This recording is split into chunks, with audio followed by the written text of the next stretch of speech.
Ladies and gentlemen, you are tuned into another episode of the Paul Leslie Hour. And now your host, Paul Leslie. Hey, it's me. Ladies and gentlemen, welcome to our show. I am joined by a man with stories galore. Don Reid is one of the original members of the Statler Brothers. Without a doubt, country music's most beloved vocal group, inductees of the Country Music Hall of Fame and the Gospel Music Hall of Fame. The Statler Brothers are the most award-winning group in country music. They also remain one of the most prolific as recording groups. Don Reid was the main songwriter of the Statler Brothers, and these days Don Reid continues to write but has shifted his focus to books. The latest book is an inside look at the great recordings of the Statler Brothers. I'm holding it in my hands right now. The Music of the Statler Brothers, an anthology. It is a song-by-song chronicle. Mr. Reid, thank you for being here. Paul, I'm glad to be here. Thank you for having me this morning. It's a pleasure. So, I have been enjoying the book, and I have to say, the one thing about this book is you must pause every now and then, because every now and then you feel yearning to listen to the song or the recording in question. So, what did you learn about the Statler Brothers? I know you are a founding member of the group, but is there something you learned from the process of writing this book? That's an interesting question, Paul. Yes, I did. So much of this music I had not heard since the album came out, which might have been 1965 or 1972 or whenever it might have been, because I listened to it, and through the years you hear a few songs, but to sit down and listen to the music and listen to it song by song, it had been 25, 30 years easily with a lot of these things. Quite frankly, what I discovered about the Statlers, I found that I enjoyed it more than I thought I was going to. It was all so much business when we were doing it, and we were involved in this album and then getting ready to do the next album and the next tour. When I wrote this in retirement, I was able to sit down and listen to each song comfortably and casually, and I really enjoyed the music, and that made me feel good down inside. Always a difficult question for any recording artist, but now that you've taken a look at all of your work, was there one particular record, either studio or live, that really, really stood out to you and made you think, okay, now this one might be the pick of the litter? Well, to come up with one would be difficult, but I did find this a number of times, that I would listen to these album songs and I would think, wow, that should have been a single. It was the right time, if it had been the right time. But there's so many things that go into picking a single off of an album. But I feel like that maybe we overlooked some really good songs and some really good arrangements that would have been another hit for the Statlers. But so be it. That's how it was meant to be. And I don't look back with regrets, understand, just with a renewed interest in how it might have been or this or that. So, yeah, I found things that I liked that I didn't think I liked that much. And it was revealing and fun for all of that.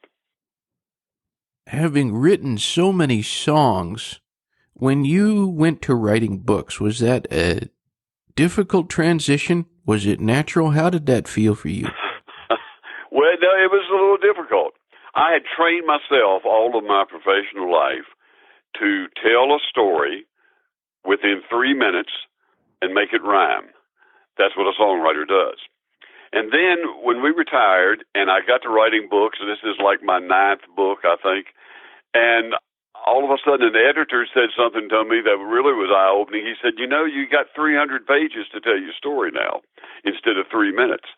And I had to readjust my thinking and say, yes, I do. I have more time now. I can be more detailed. I can be more colorful. I can be whatever I need now that I have more freedom and more time to do it. So going from 3 minutes to 300 pages, it's a jump. And it was certainly fun to do. It was certainly nice to do, but it had some adjustments to make. There's a name I would like to mention. He is a legendary guitarist, has produced some great records. He was kind enough to be a guest on this show, and I'm hoping you can talk a little bit about this man, Mr. Jerry Kennedy, whom you mentioned at the beginning of the book in a dedication.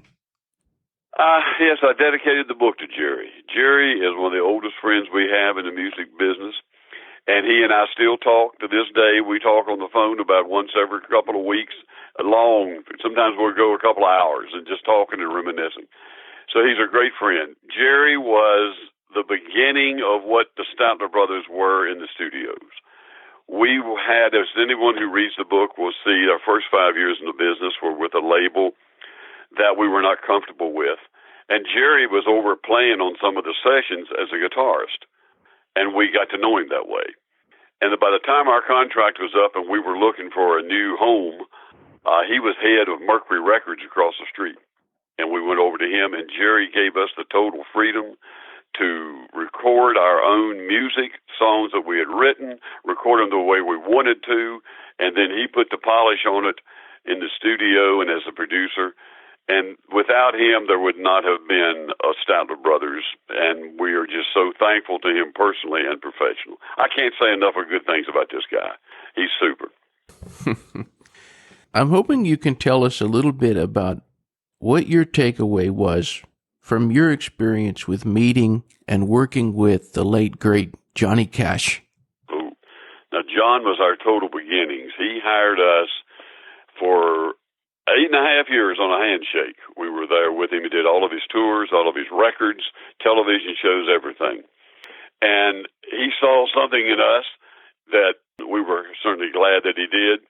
And he gave us an opportunity, got us our first record deal, and put us in front of millions of people over all those years. And we were just so thankful for what he'd done for us professionally. He was also a good friend. We spent a lot of time together through all those years. And he was our beginnings, and he was our basis for what we did in the business. We watched John, and we learned so much from him as to what to do and what the business was all about. And there again, I talk about Jerry and I talk about John, and because we were so associated with such good people, and we were just blessed. The Lord smiled on us, and we were blessed with so many good people surrounding us. When I was reading this book, I told you about how I found myself, I would read a little and I would think, oh, I don't know that song. Let me look this up. Or, oh, wow, yeah, I know this one. I want to hear it. I had this idea about you that when you were writing this, that I just pictured you kind of sitting at a desk writing and also kind of listening along. What was the process of bringing so many songs from the speaker, from the record, onto the page? How did you do it? Well, I sat down at the computer here in my office where I am right this minute, and I sat down and I put each CD in as I wrote about it. And I would listen to it song by song. And as I did, I listened to it with an ear that I'd never listened to it before, because usually I was listening as a business component. Now I was a fan. I was wanting to hear what the fans were hearing. And I was trying to remember what we did and why we did it and how we did it. And so it was a kind of a nice revelation to me. And I listened to each one, and I took notes about it, and then I just went to the computer, and I sat and I wrote about each song and what memories those songs conjured up as I did listen to them and begin to write about them. And it was It was a great experience, and my wife would walk by the door sometimes and just come in and sit down and listen to the music with me. And then when the album was over, she'd get up and leave, and I'd go write. So she enjoyed it too. What have you found that the reaction has been from fans of the Statler Brothers about this book? It has been, oh, wow. They've just been raving about it, and I'm so pleased, and it just makes my heart bubble over, because they have accepted it so well and said such wonderful things about it. And I hear from all of these fans that have read the book, I'm hearing exactly what you're saying. They said we sit and we read a page and then we go to YouTube. And then we read another page and we go to YouTube. Or we go to their shelf and get off, pull down an album, and they're even playing 33s and a thirds from the old days and cassettes and all kinds of things that's in their collection. And so they're enjoying it too, just the same way I enjoyed it as I wrote it. And that makes my heart feel good. I was asking you earlier about if there was perhaps a recording of the Statler Brothers that maybe stood out to you, but from the songs that you have written, and this is, I'm sure, also probably hard to pin down, is there a song that you have written that you are the most proud of?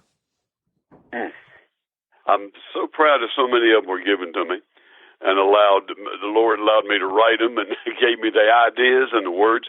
But I think one, and I talk about this in the book, there was one on a later album. Right now I can't remember what album. I'll just open the book to it. It was on All American Country. No, it wasn't. I'm looking at the wrong title. It's called More Like My Daddy. It's called More Like My Daddy Than Me. And I wrote this about going to high school banquets, sports banquets, as a father, and then remembering how it was as a student. That one is very, very special to me. It's very personal, and I just thought it came off kind of surprised me how well it came off. And I'd have to pick that as one of my favorites, yeah. The world of music lost a great artist, and I'm just hoping you can tell us a bit about your brother, Harold, what he meant to you and what he means to music. He meant the world to me. We grew up together, and we were brothers, and we were as close as brothers can possibly be. And it was a huge loss to me personally. It was a huge loss to me professionally. And I know the world felt it because he was a great talent, great bass voice, and a funny man, a natural comedian. And all the Statler fans loved him dearly. We depended on him so much for all the humor and for the music that he also brought to the group. And it was a great loss for me and his family.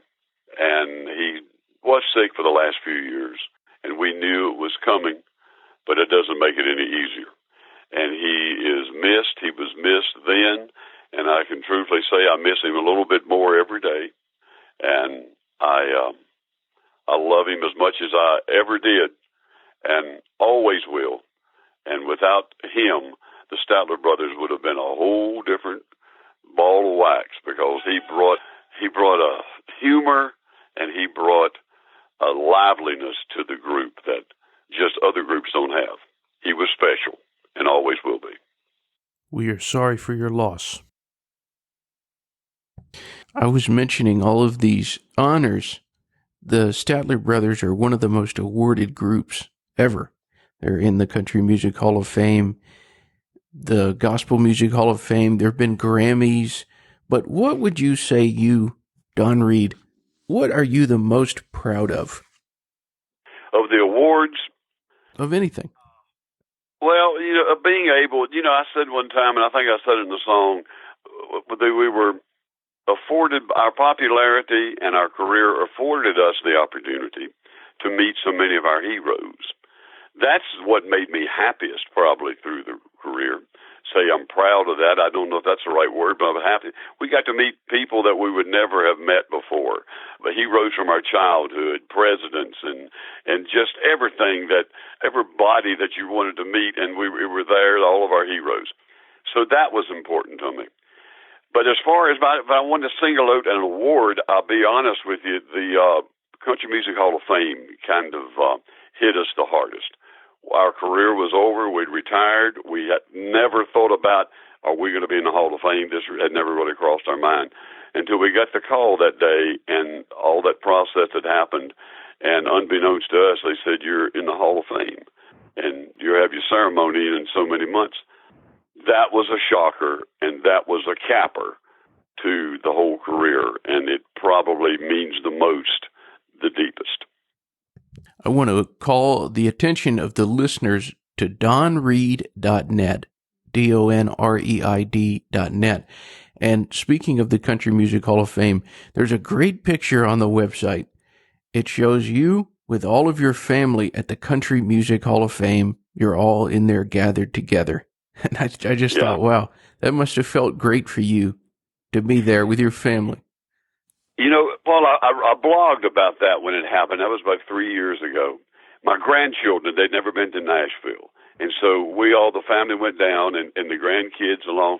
And I spent about a week there. No, not a week, more like 3 days there with them. And it was like my two worlds had come together, my professional world and my private world with my family and my grandchildren. And we were all there together and at the Hall of Fame and at so many of the places. I showed them where we recorded and where we did this and that and the Opry House and what have you.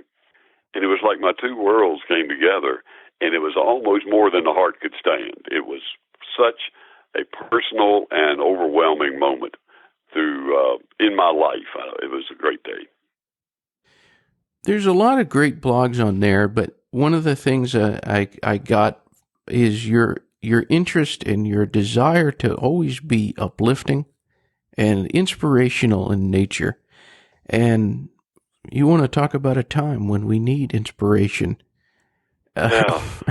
I'm hoping you can tell us a little bit about what you think the best way for us, in your opinion, to weather this storm of 2020. Well, 2020 has hit everybody hard in so many ways. And I am a religious person. I'm a Christian. And that's where I draw my strength. I have been involved in the church all of my life. I'm a Sunday school teacher, to even do some pulpit supply. And so that's where I draw my strength from the Lord.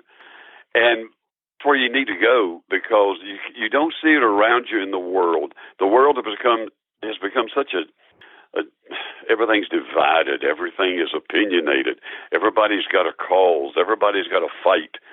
And we just want some peace and normalcy, and that's where you find it. And now we can't even get out to find that as a church group or as a community group, because you can't get together anymore. So we got to find it personally, and you got to find it in your heart. And that's just all I can say is we just have hope and say a few prayers.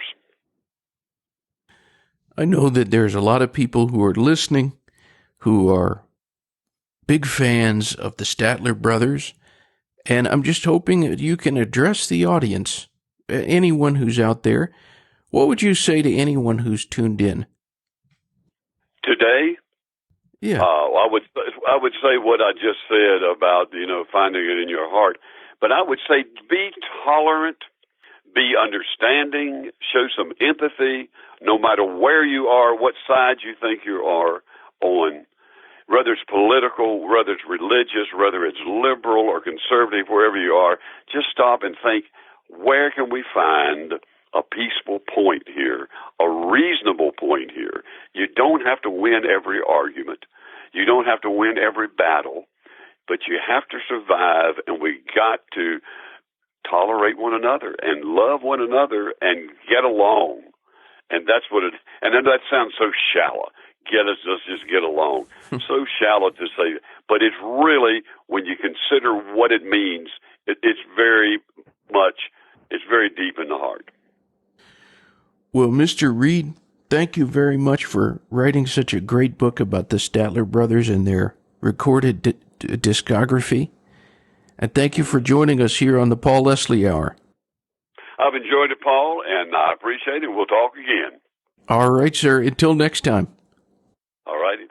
Bye-bye. Bye-bye. Thank you for listening to the Paul Leslie Hour. Hosted, written, and produced by Paul Leslie. Intro theme song, Alexander's Ragtime Band, written by Irving Berlin, performed by Dan Barrett. Outro scatting G Things, improvised, performed, and produced by John Goodwin. Until next time. Goodbye.